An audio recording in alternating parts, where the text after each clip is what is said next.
Kombucha tea is a pretty healthy drink. I use it in combination with some other juices and mix it together and drink it instead of a cocktail.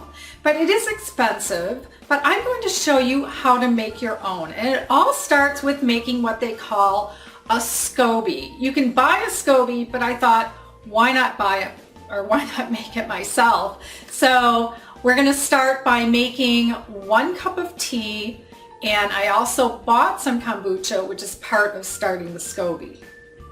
We're gonna start by bringing boiling water, 1 cup, which is also 8 ounces, and then putting in either a black tea bag or a green tea bag or loose tea if you want.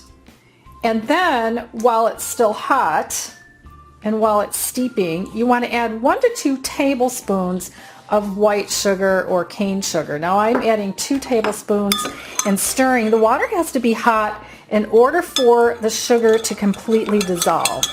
So we're just going to let that dissolve and then bring this to room temperature.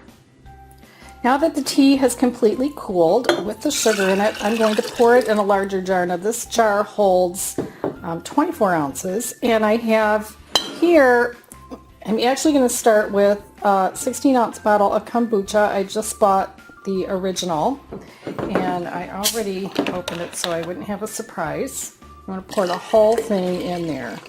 It's got a little SCOBY inside. And then,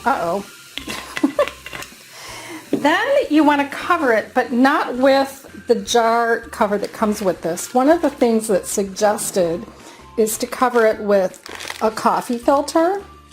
For some reason it didn't say paper towel, and secure it with a rubber band. And next, I'm going to tell you what to do with it. Next, the tea has to ferment, and you want to keep it in a warm spot, and by that I mean somewhere between 68 degrees Fahrenheit and 85 degrees Fahrenheit. You don't want it in direct sunlight, and you want it to sit there for about 7 days. So you're probably going to see a small SCOBY developing across the top of the liquid, and it starts off as kind of a film or a blob.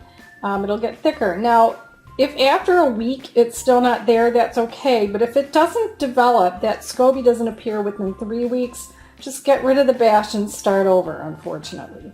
So you want the SCOBY to be about 1/4 inch thick before using it to brew the first batch of actual tea. So I'm going to put it in kind of a warm spot, maybe on top of my refrigerator, because it's fairly warm up there, and we'll see what happens. The SCOBY has finally formed, but it took a long time. After 1 week, there was nothing at the top of this thing. After 2 weeks, the SCOBY was starting to form, but it was still fairly thin. So now it's finally thicker, and it's been 21, maybe 24 days. It was probably ready a few days ago, but I've been busy. So next, make sure you watch the video how I'm going to take this SCOBY and make the kombucha. Don't miss that video. Thanks for watching, and please subscribe.